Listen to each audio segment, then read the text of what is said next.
Good day, ladies and gentlemen, and welcome to my humble hacienda, my casa on the hill here in Livingston, Montana.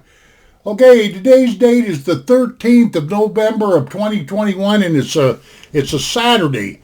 Now, what I'm going to do today is a sit-down review on a Tops, T-O-P-S in capital letter, a Tops knife called a Shadow Rider. And Tops, originally from the beginning of that company, stood for Tactical Operations. Okay, this is not an unboxing, but this is the box that all Tops knives come in a box.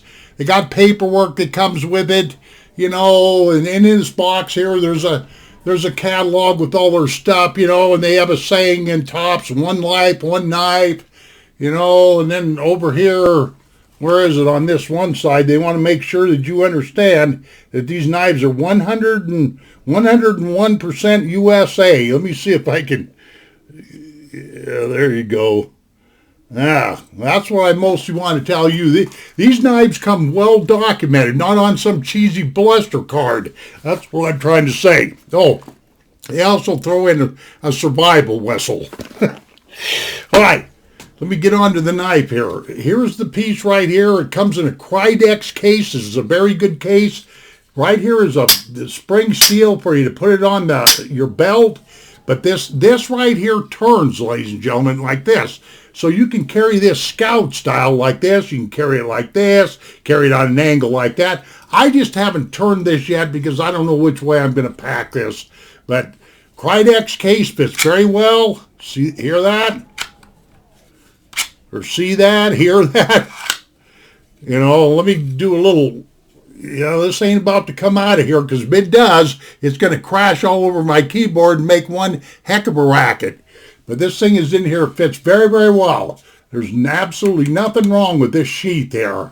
I hear guys griping about these Krydex sheaths all the time, but not the ones that come from Tops. These Tops knives are some of the best knives that are coming out of the United States. It's just that doggone simple. Okay, let me pull the knife out and get to it. Okay, right here. This is what you don't see on a lot of knives. Made in the USA. Tops makes no bones about this. Okay, let me flip it over here on this other side so you can get a look at that. There's the name, Shadow Rider. Come on, autofocus, work for me, you sucker. This autofocus has just been giving me fits. Okay, there we go. Okay, now, this knife right here, I'm sorry if this gets out of focus, but this is 1095 high carbon steel on this guy, and it's a proprietary type of Rockwell hardness that it's a proprietary tempering process that they put their 1095 through. It makes it very, very tough. This is a very, very tough steel. They pay a lot of attention to, like I say, the tempering process, Okay, the cutting edge of this knife right here, from here to here, is 3 1/4 inches. The total length of this knife from here to the bolster is about 3 3/4 inches. Okay, and the handle from here to the very end right here is around 4 inches long. So that makes this knife 7 3/4 inches long. Okay, hope I got that right. Okay, now if you can see the grind line on that, which I know you can, it's very hard to see, but this is what they call a saber grind. It's not quite a flat grind, but almost. Okay, you can see that little line right there. Saber grind. Okay, this knife came very, very sharp. It does have a little jimping right there. It doesn't have any jimping right here, and what these little slits are beyond me. I don't know if this is meant for, like twisting wire or whatever have you. Got nice choiling right here, Okay, this is what they call black traction on this blade. It's to keep it from rusting like that, because 1095 high carbon steel has a tendency to collect a little rust once in a while if you don't keep the blade clean, oiled, that kind of stuff. Okay, and let me see. On this handle right here, there you go. You got 3, I believe those are 3 Chicago screws, And that is that brown, the brown handles or the scales are Canvas micarta, okay? Yeah, Canvas micarta, of course, on both sides naturally, you know. See if you can see that there. And I almost forgot to say this. This knife right here, the spine and everything is 1/8 of an inch thick, okay? 1/8 of an inch thick. And this Canvas micarta, you could probably see this, the grooves that are been ground in here. They call that Rocky Mountain tread. You know, I mean, that's what Tops calls it, you know. And of course, it's got a lanyard hole back here like that. It's a relatively small knife, 7 3/4 inches long from here to here. I think I already said that. And I haven't taken this out. I got it yesterday. I haven't taken this out and chiseled away on wood and all that stuff because I don't have to, you know. I already know the quality of Tops knives. Now, if you folks want to do something, go to www.topsknives.com, Knives, all together now, and take a look at their inventory. Flip through their inventory, and you're going to see out of stock, out of stock, out of stock, out of stock. I mean, 75% of their stuff listed is out of stock, and the reason being is because of COVID-19 has got their suppliers all screwed up. They're trying to build a custom shop over there in Yukon, Idaho. That's where they're at, suburb of Boise.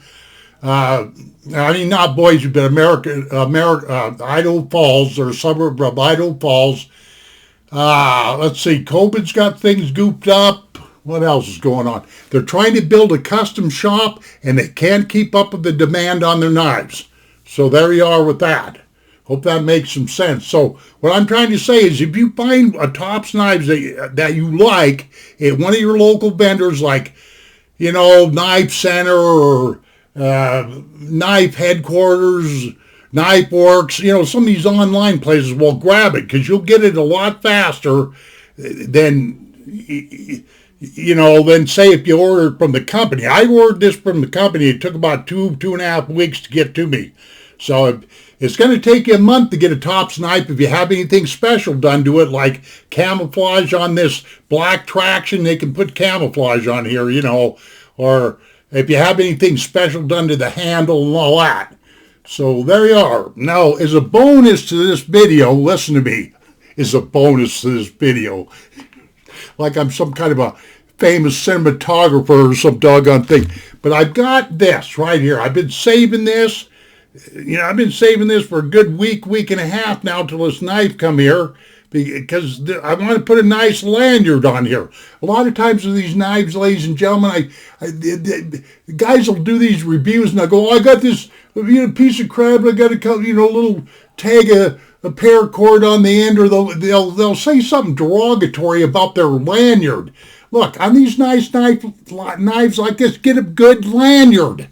Now, I'm going to show you guys how this thing looks on this knife right here, and you're not going to be able to deny that it doesn't look nice. Well, you can deny all you want to, but I got to be careful with this doggone thing because it is sharp. It came relatively sharp. I'm putting this lanyard on here, and hopefully I can get my autofocus to work so that you can see this, because this is the last part of my review. It's a nice little knife. If you like it, go buy one. But let me see if I can get this right here. There. That's what I'm talking about. Right up the get-go. See? Look at that. Now, nobody's going to tell me that that doesn't look nice. What do you think? That lanyard right there came out of Etsy. ETSY. That place where guys make homemade stuff, and there's a fellow by the name of Angel that runs a business called ELE. And that's where I got this lanyard from, ELE. Okay. Well, at least I got my autofocus to work for that much anyway. Okay, I hope you was able to see this knife well enough, and I'm sorry about my autofocus, but that's the end of this review. Tops knives, make no mistake about this, are very good knives, made in the United States. Okay, adios, ladies and gentlemen. Take care of yourselves, and we'll see you on down the trail.